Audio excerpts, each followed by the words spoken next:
महाराष्ट्र सरकारने मराठीसोबत हिंदीही आता सक्तीची केल्यानं वाद निर्माण झाला आहे। राज ठाकरे यांनी या निर्णयाला कडाडून विरोध केला आहे। त्यांच्या आदेशानंतर मनसैनिकांनी राज्यातील अनेक शाळांमध्ये जाऊन राज ठाकरेंचं पत्रच मुख्याध्यापकांना दिलं आहे।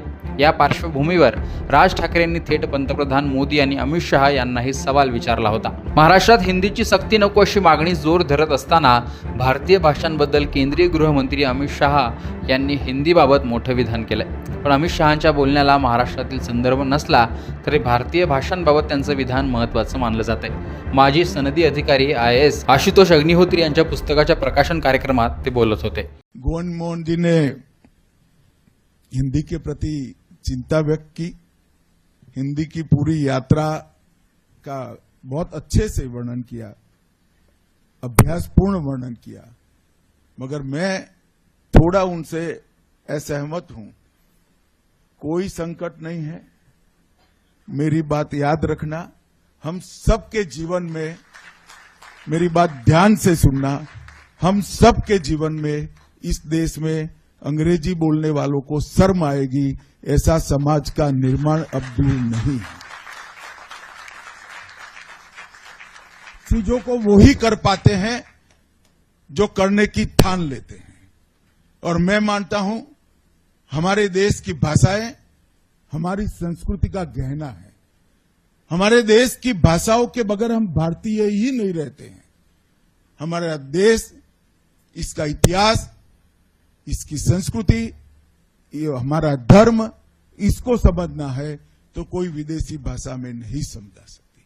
आधी अधूरी विदेशी भाषाओं से संपूर्ण भारत की कल्पना नहीं हो सकती। वो केवल और केवल भारतीयता से हो सकती है, भारतीय भाषा से हो सकती है। मुझे पूरा बोध है कि लड़ाई कितनी कठिन है, मगर पूरा विश्वास है कि लड़ाई भारत का समाज जीतेगा और फिर से एक बार आत्मगौरव के साथ हमारी भाषाओं में हम हमारा देश भी चलाएंगे, सोच भी करेंगे, शोध भी करेंगे, नतीजे भी निकालेंगे और विश्व का नेतृत्व भी करेंगे। इसमें कोई संशय किसी को रखने की जरूरत नहीं। मित्रों, मोदी जी ने अमृतकाल के लिए पंच प्राण की नींव रखी है। विकसित भारत का लक्ष्य रखना, गुलामी के हर अंश से मुक्ति प्राप्त करना, अपनी विरासत पर गर्व करना, एकता और एकजुटता को समर्पित रहना और हर नागरिक में कर्तव्य की भावना को प्रदीप्त करना, ये पंच प्रण आज मैं देश भर में घूमता हूं। मैं घुमंतु प्राणी हूं, देश भर में घूमता हूं, खुद लोगों के संवाद भी करता हूं। आज ये पंच प्रण एक नेता ने देश की जनता के सामने रखा हुआ लक्ष्य नहीं है, 130 करोड़ लोगों का ये संकल्प बन चुका है। इसीलिए मैं कहता हूं कि 2047 में विश्व में हम सर्वोच्च स्थान पर होंगे। इसमें हमारी भाषाओं का बहुत बड़ा योगदान भी होगा और हमारी भाषाएं न केवल भारत, विश्व कल्याण के लिए भी उपलब्ध कराने में तकनीक के आधार पर हम सफल होंगे।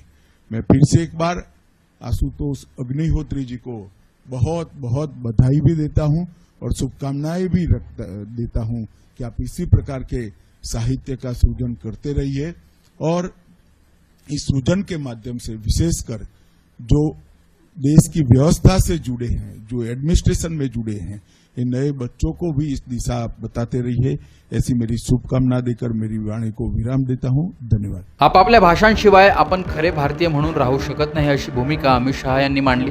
पण हिंदी सक्तीच्या मुद्द्यावर केंद्र सरकारची भूमिका काय हे मात्र गुलदस्त्यात आहे। अमित शहा यांच्या भूमिकेबद्दल तुम्हाला काय वाटतं ते कमेंट बॉक्समध्ये नक्की सांगा। लोकमतचं YouTube चॅनल सबस्क्राईब करा।